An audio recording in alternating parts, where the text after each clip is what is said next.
1h52, estamos de volta com o Gazeta Entrevista. Conversa aqui com Rafael Bastos, ele que já foi secretário de Estado de Planejamento, está conversando conosco aqui a respeito do planejamento como ferramenta de gestão, a respeito da qualidade da gestão pública, da agenda pública.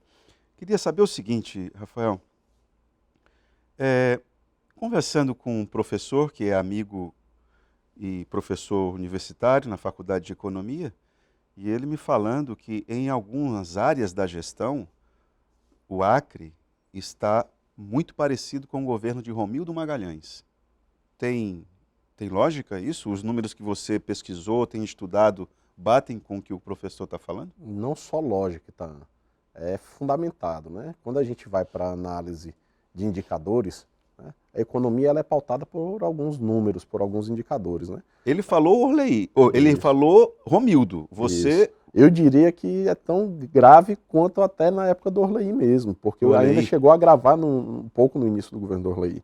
Você imagina que hoje nós temos um cenário de 240 mil acreanos que não têm renda alguma, Ita, que não têm renda, que não recebem auxílio algum do governo federal, não são atendidos pelos programas de transferência de renda e que não têm emprego formal, informal, renda, auxílio, não tem nada. Vivem literalmente da boa-fé do acreano e da generosidade de outros acreanos. Bom, eu queria saber de você, e diante de um cenário desse, que perspectivas podem ser construídas? O que você tem visto do trabalho dos parlamentares, tanto federais quanto estaduais?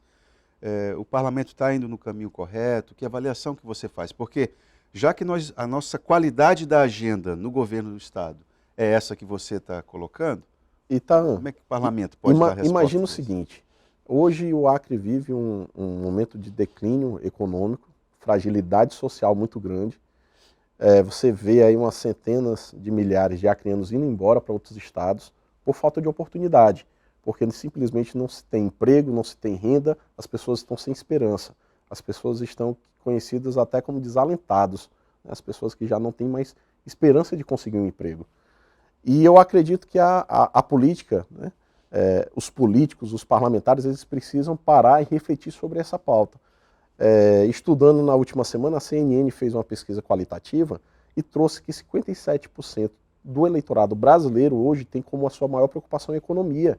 Quais as alternativas o governo federal, o governo estadual podem apresentar para a economia? E a economia do Acre hoje está em frangalhos, né? Você pensar que em 4 anos o maior empregador continua sendo o Estado, não existe economia aquecida, não existe setor produtivo produzindo, a construção civil, que é o maior motor da economia, porque tem facilidade na contratação, na mobilização, é parado, você não tem uma carteira de obras definida.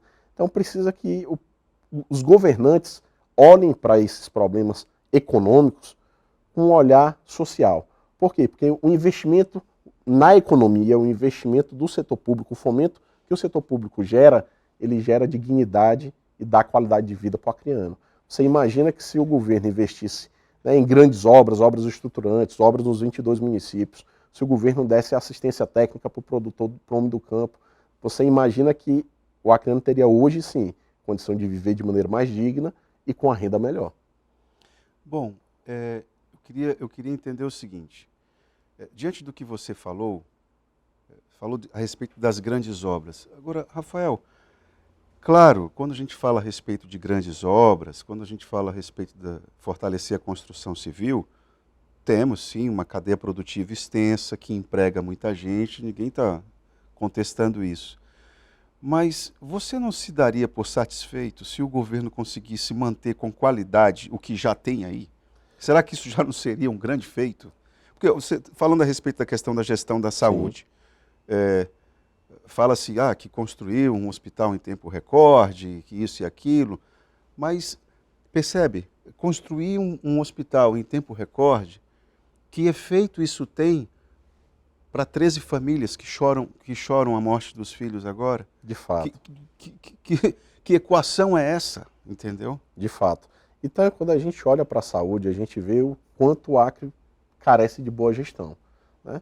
A saúde, ela tinha um cenário que já não era dos melhores, né, no início da gestão do governo Gladys Cameli, vem agravado por uma pandemia. né, que no meu ponto de vista foi, né, conduzido de maneira superficial, porque foram sim ampliados os leitos, foram criados hospitais de atendimento para o Covid, porém foram feitas estruturas temporárias. Os hospitais são permanentes, estão construídos, mas as suas estruturas hoje estão fechadas. Para você ver, essa situação que aconteceram com as mães que perderam seus filhos por problema respiratório, o Hospital da Criança foi transferido para o INTO, ou seja, o INTO estava ocioso. Era uma estrutura que foi construída, que foi adaptada para o Covid, que ficou ociosa. Em que momento isso ficou ocioso? Porque os leitos de UTI que foram implantados lá no INTO foram desativados. Então isso tudo é gestão, isso precisa ser revisto. Não são ações pontuais e temporárias para combate de uma crise, que foi a pandemia, que vão dar as respostas efetivas que o acreano espera ouvir da política, né? Então você imagina que problemas que nós já tínhamos antes, eles continuam. Ou seja, não houve solução efetiva, houve um paliativo para tentar passar o tempo da pandemia.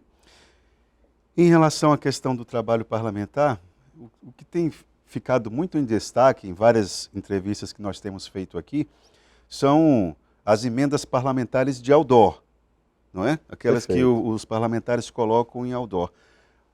Essa situação de um parlamentar cujo principal foco de ação são as emendas, é um problema também para a qualidade do trabalho do parlamento, né, Rafael? Itaã, eu vejo o seguinte, hoje os parlamentares eles estão se nivelando muito por baixo. Por quê? Porque algo que é legal é legislação, é algo que é obrigatório, as emendas são impositivas. Então não tem mérito nenhum numa atuação parlamentar um parlamentar liberar suas emendas, porque elas são impositivas, a lei já diz isso, já garante isso para o parlamentar.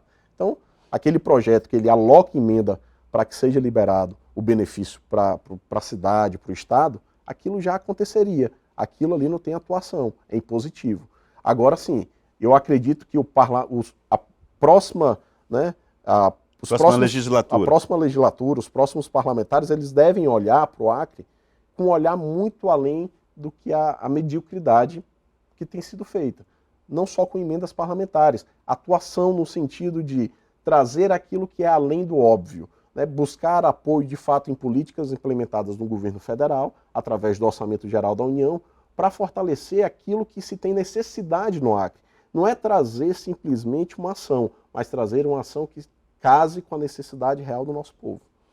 Hoje o governo de Gladson Cameli, na prática, já está praticamente se encerrando. Nós temos aqui de agora em diante são as convenções e o período de campanha e etc.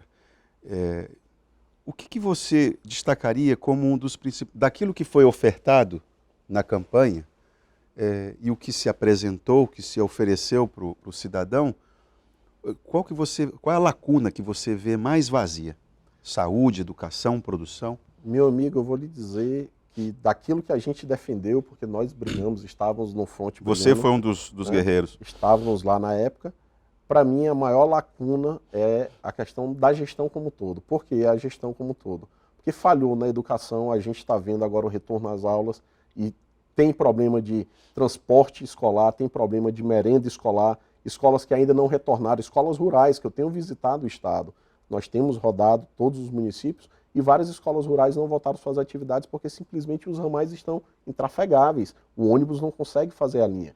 Eu tive reunido hoje pela manhã com o pessoal de Porto Acre que não voltou às aulas porque simplesmente cancelaram o contrato, né, do ônibus que fazia o frete, o transporte escolar. Você imagina na saúde, crianças estão morrendo por falta de leito de UTI. Crianças estão morrendo e nós sabemos que tem equipamento, ainda da época do Covid, parados nos hospitais. Por que não habilita esses leitos? Por que não contrata profissionais? Por que não faz algo definitivo? Olha só aqui. Da saúde em definitivo. Né? Olha o que diz a dona Eliette, lá do Castelo Branco. Sou Eliette do Castelo Branco, gostaria de saber por que comparar Romildo Magalhães com Gladson e por que falam tanto nessas crianças que faleceram e esquecem o que o governo fez para salvar as vidas na pandemia. E a saúde aqui nunca prestou, nem Tião Viana, que é médico, não arrumou. Vamos ser coerentes, né? Dona Eliette, com todo respeito à senhora sabe que eu sempre leio as suas mensagens aqui, peço que a senhora mande mensagens, Mas não me parece justo nós falarmos e perguntarmos por que falamos tanto nessas crianças. Eu acho que nós falamos é pouco nelas. Diante da dor que essas famílias têm, eu não estou sendo hipócrita, é porque a situação é grave e a possibilidade de que esse quadro se agrave, ainda mais para o interior do estado, aí, me desculpe com o perdão da expressão bem acriana, aí é que o pau tora mesmo, no interior do estado, associado à desnutrição, quer dizer, falamos pouco ainda, deveríamos falar mais, detalhar mais. Agora eu quero que você responda a dona Eliette. Ela está. E dona Eliette, por favor, a senhora pode fazer a defesa que quiser, do governo que quiser, não tem problema. Eu só fiz referência a essa fala, a esse detalhe da sua fala, porque me parece que é injusto com as famílias que ainda choram a dor da perda, né? Bom, você pode responder a dona Eliette? Claro. Eu acredito que essa comparação ela chega a ser natural, Itan, porque quem vem para o setor público, né, quem participa da gestão pública, naturalmente ele vai passar por esse tipo de comparação, resultados. Né? Ela falou, nem a saúde na época do Tião Viana, que era médico, resolveu. Mas não é porque era ruim que nós temos que continuar conformados em continuar ruim. Nós temos que buscar melhoria, nós temos que buscar que mais vidas não se percam. A ideia da mudança foi para isso. Você imagina o seguinte, por que falar tanto do caso dessas crianças? Infelizmente, não tem gestão, não tem mais decisão, não tem mais nada que se faça que supra a dor que as mães estão sentindo que perderam seus filhos. E os pais também, os familiares. Né? Mas imagina o seguinte, ainda existe muito a ser feito para que outros não passem pelo mesmo problema.